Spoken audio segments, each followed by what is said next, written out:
Hola, en este video vamos a hablar sobre los tribunales con competencia penal. Para comenzar, ¿cuáles son los tribunales con competencia penal? Tenemos los juzgados de garantía, también tenemos los juzgados mixtos, que los vamos a explicar más adelante. Tenemos los tribunales de juicio oral a lo penal, también se les llaman TOP, las siglas. También están las Cortes de Apelaciones, la Corte Suprema y un ministro de Corte Suprema que funciona como un tribunal unipersonal. Vamos a explicar cada uno de estos. ¿Y quiénes son los intervinientes en el proceso penal? Tenemos al fiscal, al imputado, al defensor, la víctima y el querellante. Y también hay terceros en el proceso penal, como el caso de los testigos y los peritos. Pero en este video solamente nos concentraremos en los tribunales de competencia penal. Y vamos a comenzar hablando primero sobre un antecedente importante, que es la reforma procesal penal del año 2000, que reemplazó el viejo sistema inquisitivo y escrito que operaba en Chile por un sistema acusatorio y oral. ¿Y cuáles son los aspectos relevantes que introdujo esta reforma? Que reservó para los jueces las funciones exclusivamente jurisdiccionales. Antiguamente, en el sistema inquisitivo, la función de acusar y juzgar ambas radicaban en el juez, pero con la reforma se les liberó de la función de acusar a los jueces, creando un nuevo órgano para esta función, el Ministerio Público. Por lo tanto, la función de acusar radica en el Ministerio Público y la función de juzgar en los jueces exclusivamente. Al estar ambas funciones separadas en órganos distintivos, esto resguarda el principio de imparcialidad. Por lo tanto, en el viejo sistema inquisitivo, la función de acusar y juzgar radicaba en el juez. Ahora, con el nuevo sistema acusatorio, ambas funciones están separadas en dos órganos distintos. El Ministerio Público tiene la función de acusar y la función de juzgar radica exclusivamente en los jueces. Todo esto para resguardar la imparcialidad. También otro aspecto es que se le liberó a los jueces de las funciones administrativas. El sistema creó en cada uno de los juzgados de garantía y tribunales de juicio oral en lo penal los cargos de administradores de tribunales con competencia en lo criminal y también nuevos auxiliares de la Administración de Justicia. También se crearon dos clases de tribunales con funciones distintas: los juzgados de garantía y los juzgados de juicio oral en lo penal. Los juzgados de garantía están compuestos por jueces de garantía, quienes intervienen en la etapa de investigación e intermedia y en la fase de ejecución en la sentencia. En cambio, los tribunales de juicio oral o penal están integrados por los jueces que intervienen en la etapa de juicio oral. Con esta estructura se procura conseguir un mayor respeto al principio de imparcialidad y velar por el cumplimiento de legalidad sobre la ejecución de la sentencia. Y por último, la reforma solo alcanzó a los tribunales ordinarios y no a los especiales. Esto se explica, entre otros, que los tribunales militares no hayan sido modificados por la reforma procesal penal. Y influyó también indirectamente en los juzgados de policía local. Ahora bien, ¿qué podemos decir acá? Que es importante que antiguamente existían los juzgados del crimen, pero gracias a la nueva reforma procesal penal, estos se eliminaron y se crearon los juzgados de garantía y los tribunales de juicio oral o penal. En este video vamos a explicar ambos tribunales. Vamos a comenzar con los juzgados de garantía. Conforme al artículo 14 del COD, los juzgados de garantía están conformados por uno o más jueces con competencia en un mismo territorio jurisdiccional que actúan y resuelven unipersonalmente los asuntos sometidos a su conocimiento. Complementando esta idea, puede afirmarse que se trata de tribunales ordinarios integrados por uno o más jueces letrados y de derecho permanentes con competencia en una comuna o agrupación de comunas, que actúan y resuelven unipersonalmente los asuntos que la ley ha entregado en su conocimiento, en las etapas de investigación e intermedia del procedimiento penal ordinario, y en algunos procedimientos penales especiales, y en la etapa de ejecución de la sentencia. Ahora hablaremos sobre la estructura y organización de los juzgados de garantía. Está el juez presidente, es elegido por el comité de jueces y su duración es de 2 años, pudiendo ser reelegido por un periodo nuevo. Entre sus funciones destacan las siguientes: presidir el comité de jueces, calificar al personal y proponer al comité de jueces un procedimiento objetivo y general para la distribución de causas entre los jueces del tribunal. También encontramos el comité de jueces, que posee las siguientes funciones: aprobar el procedimiento objetivo y general que propone el juez presidente, designar al administrador del tribunal de la terna propuesta por el juez presidente y designar al personal del tribunal.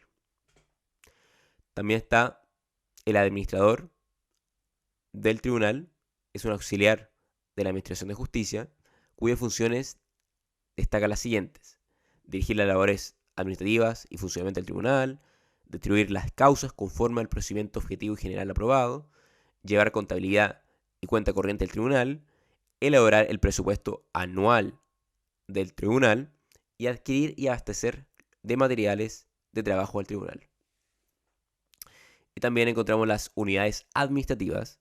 Existen varias en el tribunal, cuya supervisión le corresponde al administrador del tribunal. Unidad de sala, a cargo de la organización y asistencia en todo lo relativo a las audiencias.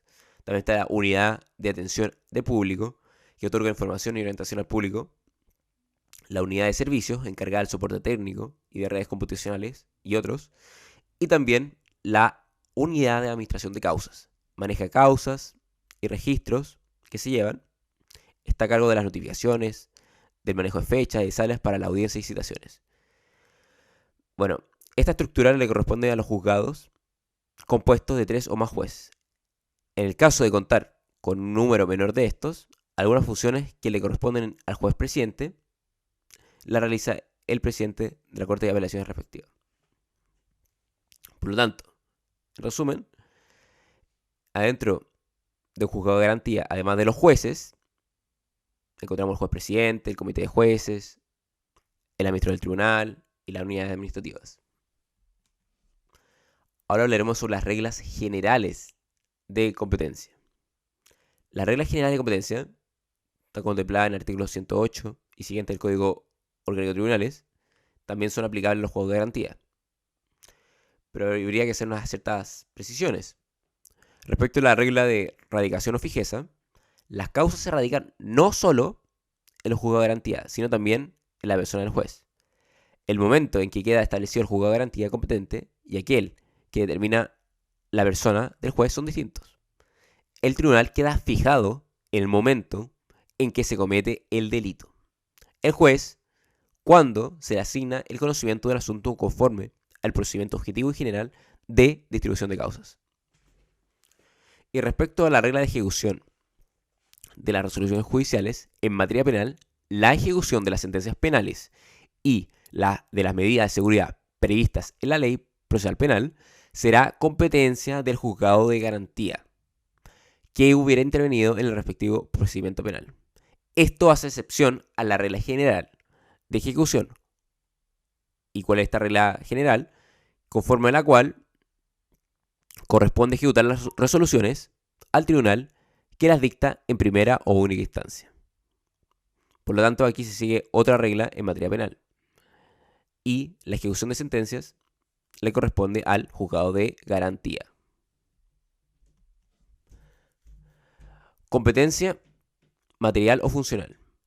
A los jueces de garantía le corresponde a las siguientes funciones: asegurar los derechos del imputado y de los más intervinientes en el proceso penal, de acuerdo a la ley procesal, y esto explica por qué se les llama jueces de garantía.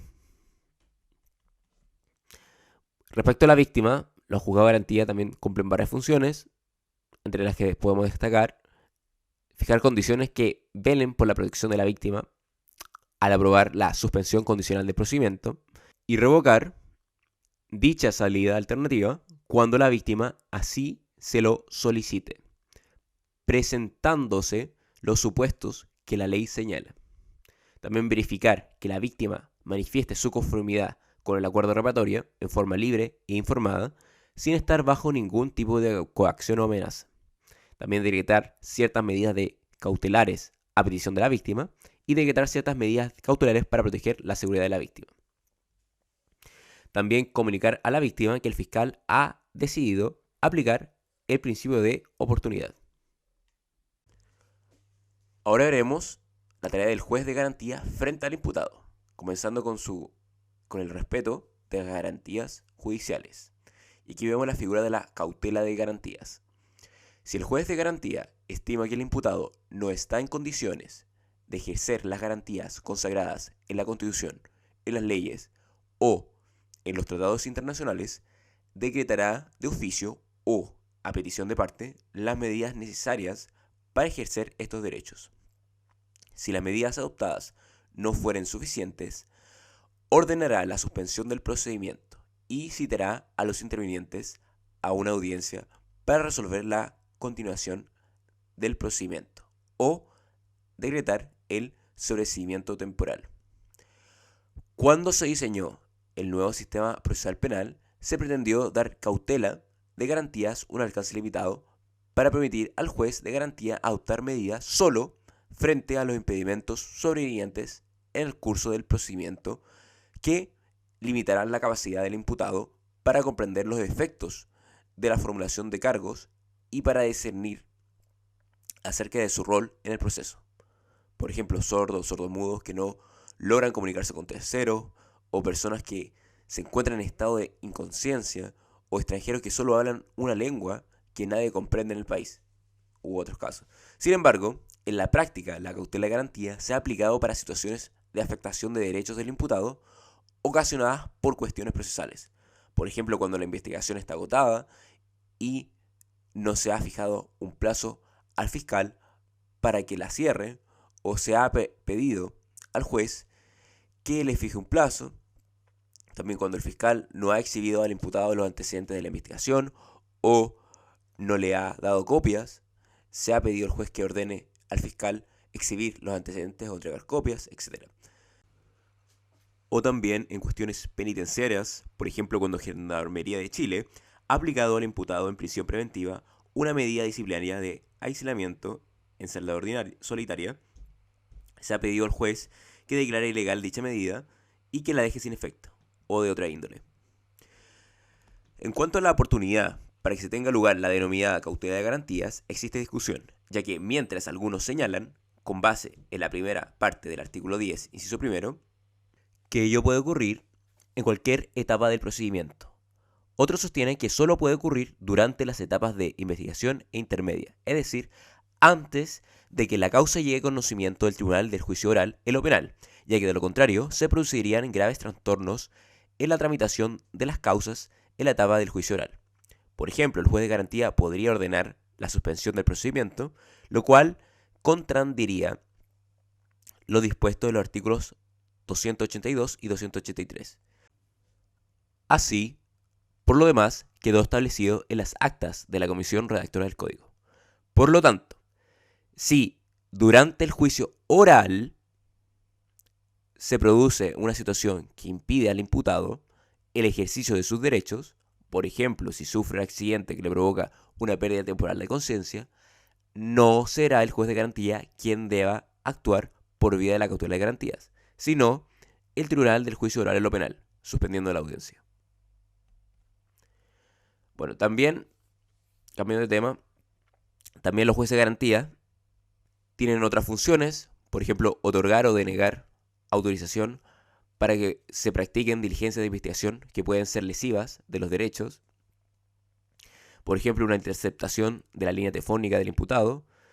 También conceder o denegar una medida cautelar. También examinar la legalidad de la privación de libertad de cualquier persona, pudiendo ordenar su libertad o adoptar las medidas pertinentes. También declarar la legalidad o la ilegalidad de la detención del imputado puesto a su disposición en la audiencia de control de la detención, y también suspender el procedimiento contra el imputado aparentemente inimputable por enajenación mental. Los jueces de garantía también les corresponde dirigir personalmente las audiencias que procedan. En las audiencias, el juez de garantía goza de facultades de dirección y de disciplina, puesto que el artículo 71 del Código Procesal Penal hace aplicable a aquellas las reglas de los artículos 292 y siguientes del mismo código establecidas a propósito del juicio oral. Dentro de esta audiencia, el juez de garantía que la está dirigiendo se le debe tratar de señoría. Así se desprende de los artículos 248 y 306 del COT. Algunos ejemplos de audiencias dirigidas por el juez de garantía son la audiencia de declaración judicial del imputado, la audiencia de control de detención, la audiencia de formalización de la investigación, la audiencia de petición de medidas cautelares, la audiencia de salidas alternativas, la audiencia de comunicación de decisión de no perseverar o la solicitud de sobreseimiento, la audiencia de preparación del juicio oral, la audiencia intermedia, también la audiencia de procedimiento simplificado, también la audiencia de procedimiento por delito de acción privada y también la audiencia de procedimiento abreviado y la audiencia de lectura o comunicación de fallo y también la audiencia de revocación de alguna pena sustitutiva. La regla general es que los jueces de garantía citen audiencia cuando algún interviniente lo solicite o cuando el juez estime procedente resolver previo debate.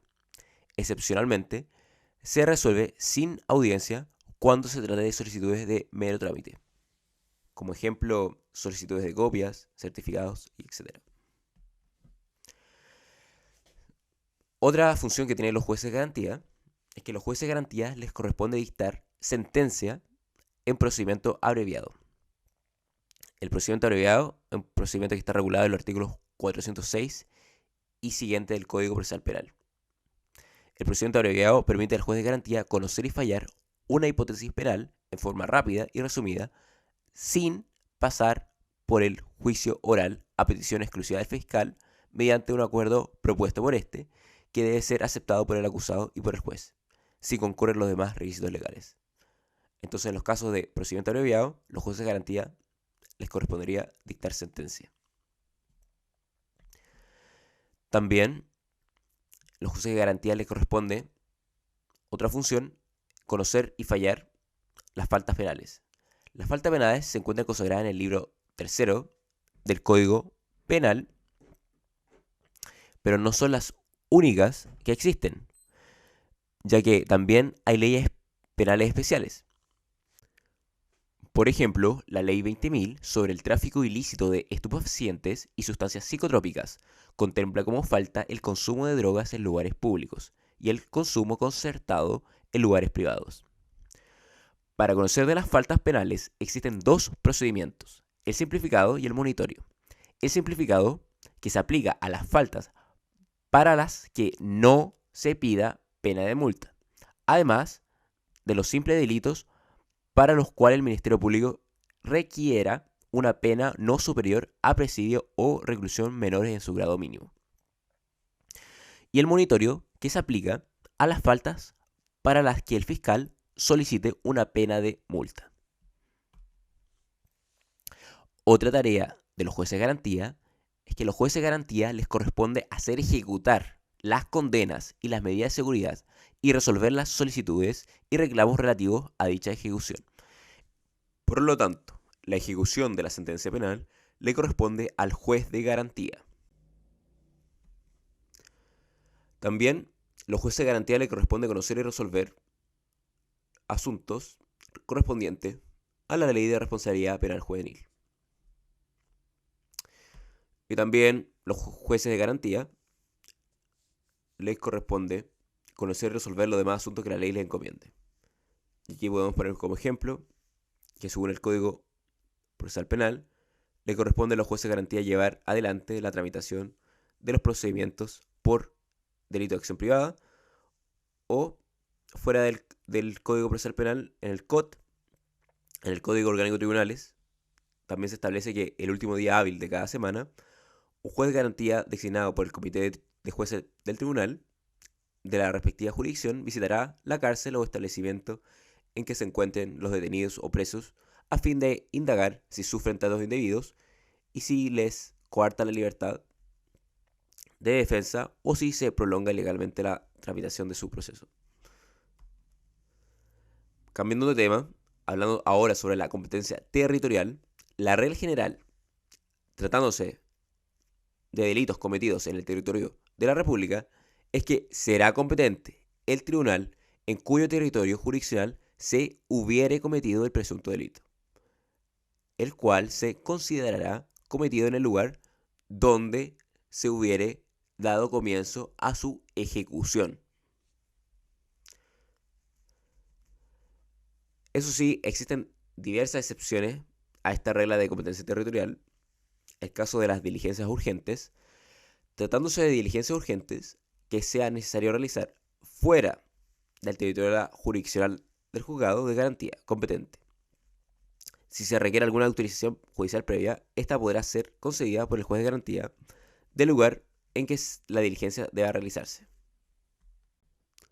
Otro caso de excepción a esta regla de competencia territorial sería los conflictos de competencia. En un eventual conflicto de competencia que se produzca entre jueces de distintos juzgados de garantía, mientras éste no sea dirimido, cualquiera de ellos puede válidamente realizar actuaciones y otorgar autorizaciones urgentes sin que sea necesario que sean ratificadas por el juez que fuere declarado competente. Y por último, también otra excepción en el control de la detención. De acuerdo al artículo 131 del Código Procesal Penal, cuando una persona es detenida, debe ser conducida dentro de un máximo de 24 horas desde que se practicó la detención, ante el juez de garantía competente para la realización de la audiencia de control de la detención. Sin embargo, cuando la detención se practicare fuera del territorio jurisdiccional del juez que hubiera emitido la orden, y dicho juez tuviere competencia en la ciudad de asiento de cortes apelaciones diversas, también será competente para conocer de la audiencia de control de la detención el juez del lugar donde la detención se practicó. Por ejemplo, si el hecho tuvo lugar en Punta Arenas, pero el imputado es detenido en Arica, será competente para conocer de dicha audiencia no solo el juez que emitió la orden, o sea, el juez del Tribunal de Punta Arenas, sino también el lugar donde se practicó la detención, o sea, también el de Arica. También otro caso es la agrupación y separación de investigaciones. Normalmente, el fiscal investiga por separado cada delito que llega a su conocimiento. No obstante, de acuerdo al artículo 185, inciso primero del Código Procesal Penal, puede desarrollar la investigación de dos o más delitos en forma conjunta, cuando ello resultare conveniente. En el caso que así sucediese, podría ocurrir que conforme a la regla general de competencia territorial, correspondiera intervenir a dos o más jueces de garantía. En dicho evento, el competente para seguir conociendo de las gestiones en todos los procedimientos será solo el juez de garantía del lugar de comisión del hecho que comenzó a investigarse primero. Así se desprende el artículo 159, inciso primero del COT, del Código Orgánico de Tribunales, que establece que si en el ejercicio de las facultades que la ley procesal penal confiere al Ministerio Público, éste decidiera investigar en forma conjunta hechos constitutivos de delito, en los cuales, de acuerdo al 157 de este código, correspondiere intervenir a más de un juez de garantía, continuará conociendo de las gestiones relativas a dichos procedimientos el juez de garantía del lugar de comisión del primero de los hechos investigados. También la designación de defensor para imputados privados de libertad. Si un imputado se encuentra privado de libertad y carece de abogado defensor, cualquier persona puede proponer para él un defensor determinado o solicitar que se le nombre uno. De dicha petición, conoce el juez de garantía competente o aquel correspondiente al lugar en que el imputado se encuentre. También el amparo ante el juez de garantía. El abogado de una persona privada de libertad, sus parientes o cualquier persona en su nombre podrán siempre concurrir ante el juez de garantía que conociere del caso o aquel donde ella se encontrase para solicitar que se ordene que sea conducida a su presencia. El juez podrá examinar la legalidad de la privación de libertad, las condiciones en que se encuentre el afectado, constituirse en el lugar en que estuviere, ordenar su libertad o adoptar las medidas que fueren procedentes. Si se trata de delitos cometidos fuera del territorio de la República, que queden entregados a jurisdicción chilena, es competente el juez de garantía de la jurisdicción de la Corte de Apelaciones de Santiago, que corresponda conforme al turno fijado por dicha corte en un auto acordado. En lo que respecta a la competencia para la ejecución de la sentencia, en el caso de que hubiera intervenido más de un juez de garantía en la investigación, si la condena es por hechos investigados en forma conjunta, según mi opinión, es competente el juez de garantía que conoció de estas investigaciones agrupadas, a pesar de que antes hubiera intervenido otro juez de garantía. Ahora me gustaría hablar de los jueces de letras con competencia de juez de garantía, que también se le llaman jueces mixtos. De acuerdo al artículo 46 del Código Orgánico de Tribunales, aparte de los jueces de garantía, existen ciertos jueces de letras que cumplen funciones propias de aquellos y son denominados jueces mixtos. Bueno, entonces son jueces de letras que también cumplen la función de un juez de garantía. Y podemos encontrarlo en Quintero, Petorca, Putaendo, Isla de Pascua y en otras partes. Y en la foto se ve el juzgado de letras y de garantía de Isla de Pascua. Ahora hablaremos sobre los tribunales del juicio oral en lo penal. También se le dicen TOP, como tribunal oral en lo penal. Los tribunales de juicio oral en lo penal son tribunales colegiados y letrados con competencia para ejercer las atribuciones que les confiere la ley, desde el envío y la recepción del auto de apertura del juicio oral hasta el pronunciamiento de la sentencia definitiva. Ahora vamos a hablar sobre la integración y el funcionamiento del tribunal de juicio oral en lo penal. Los tribunales de juicio oral en lo penal funcionan en salas de 3 miembros. Pueden integrar también la sala más jueces, a los que se le denomina jueces alternos, cuando existieran circunstancias que hicieran presumir que con el número ordinario no se cumplirá con la exigencia de presencia ininterrumpida de los jueces durante toda la audiencia del juicio oral. En la práctica, el juez alterno suele sentarse en el sector del público o al lado de los jueces que integran el tribunal, pero debe estar presente durante toda la audiencia, de modo que pueda ocupar el lugar de alguno de aquellos si fuere necesario. Con ello, se pretende cumplir con el principio de inmediación. Cada sala será dirigida por un juez presidente, quien tendrá las atribuciones que alude el artículo 92 del Código Orgánico de Tribunales, y además que la ley procesal establezca. La integración de salas del Tribunal del Juicio Oral en lo Penal se efectúa mediante sorteo anual. En cuanto a su organización interna, es posible distinguir entre el juez presidente, el comité de jueces, el administrador del tribunal y las unidades administrativas.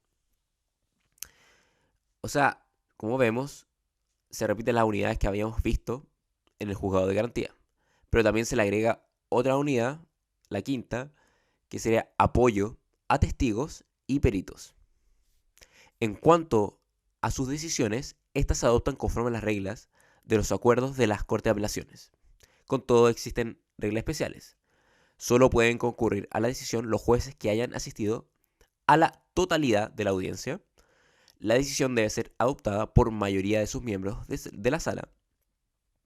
Y en caso de dispersión de votos, el juez que sostenga la opinión más desfavorable para el imputado tiene que optar por una de las otras.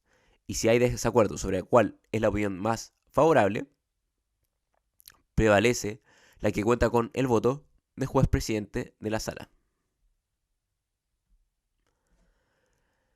Respecto a la competencia material o funcional, le corresponde conocer y juzgar causas por crimen o simple delito, salvo aquellas relativas a simples delitos cuyo conocimiento y fallo le corresponde al juez de garantía. La excepción contemplada en la disposición alude principalmente al procedimiento simplificado. Sin embargo, el juez de garantía puede también conocer y juzgar simples delitos e incluso crímenes en el procedimiento abreviado, especialmente tras la modificación hecha por la Ley 20.931. También le corresponde resolver sobre la libertad o prisión preventiva de los acusados puestos a su disposición. De acuerdo al artículo 281, inciso primero y segundo del Código Procesal Penal, después de que el juez de garantía dicte el auto de apertura del juicio oral y lo envíe al Tribunal de Juicio Oral en lo Penal, pondrá a su disposición las personas sometidas a prisión preventiva o a otras medidas cautelares personales. A partir de entonces, el tribunal competente para conocer sobre la prisión preventiva o libertad del imputado es el Tribunal del Juicio Oral en lo Penal. Frente a esto, puede conducirse un eventual problema de imparcialidad, pues podría suceder que el Tribunal de Juicio Oral en lo Penal se pronunciara sobre la prisión preventiva antes del inicio de la audiencia del juicio oral o penal, y con ello afectaría dicho principio. El tribunal, que va a dictar sentencia definitiva, habrá conocido antecedentes de la investigación con anterioridad a lo idealmente esperado para el resguardo de la imparcialidad. Una posible solución a este problema sería que, una vez que tenga lugar la eventual audiencia para debatir sobre la prisión preventiva del imputado, antes del juicio, se declaren inhábiles los jueces que participaron en ella, conforme al listado de causas de implicancia o reclusión. Otra opción legislativa sería derechamente eliminar esta facultad del Tribunal del Juicio Oral en lo Penal y dejar que sean los jueces de garantía que sigan resolviendo sobre esta materia.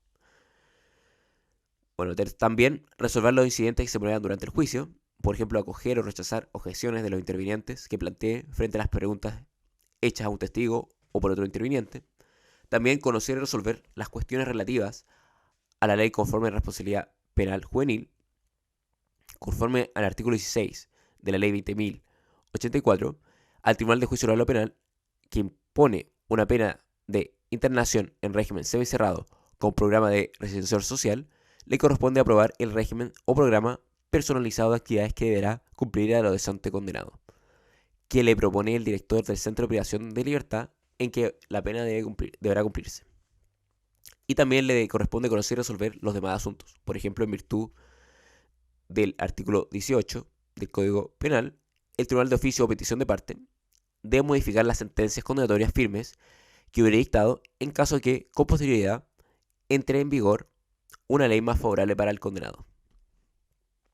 Respecto a la competencia territorial, los tribunales de juicio oral en lo penal tienen competencia para conocer de aquellos delitos que se cometan en las agrupaciones de comunas que integran su territorio jurisdiccional. Una excepción a esta regla se observa con el juzgamiento de delitos cometidos en el extranjero que quedan entregados a la jurisdicción chilena, caso en el cual es competente el Tribunal de Juicio Oral o Penal de la jurisdicción de la Corte de Apelaciones de Santiago, que corresponderá conforme a un turno fijado por dicha Corte en un auto acordado. En cuanto a la oportunidad que tienen los intervinientes para alegar la incompetencia del tribunal, esta es de 3 días contados desde la notificación de la resolución que fija la fecha para la celebración de la audiencia del juicio oral. El artículo 21 del Código Orgánico de Tribunales prevé la posibilidad de que el Tribunal de Juicio Oral o Penal pueda desplazarse como tribunal itinerante, constituyéndose en localidades ubicadas fuera de su lugar de asiento, lo que es una excepción al principio de sedentariedad de los tribunales de justicia.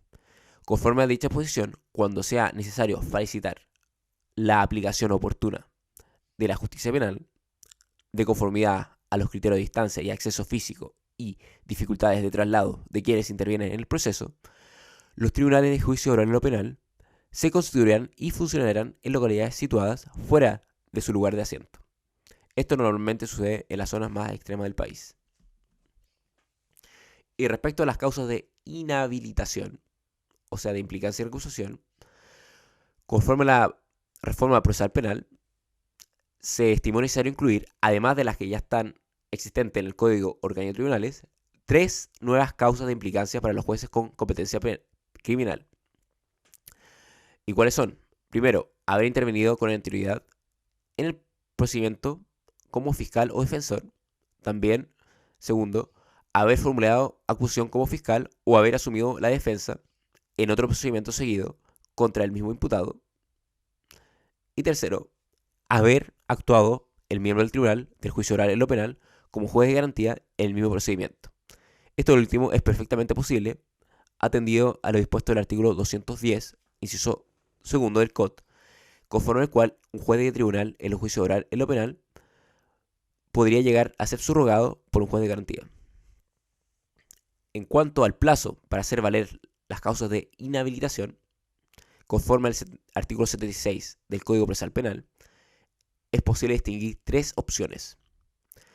Hacerlo dentro de los 3 días siguientes a la notificación de la resolución que fija la fecha para el juicio oral. En tal evento, la solicitud debe ser resuelta antes de que se inicie la respectiva audiencia. Bueno, y también si los hechos que constituyen la causa de inhabilitación lleguen a conocimiento del interviniente después de vencido el plazo señalado, pero antes de comienzo del juicio oral, el incidente deberá promoverse al iniciar la audiencia del juicio. Y si los hechos que constituyen la causa se conocen con posterioridad del inicio de la audiencia del juicio oral, no podrán deducirse incidentes para inhabilitar a alguno de los jueces, pero el tribunal podrá de oficio declarar tal inhabilidad.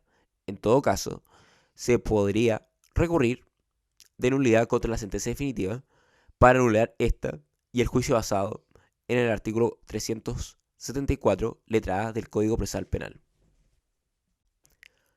Ahora veremos la Corte de Apelaciones, que también es un tribunal con competencia penal.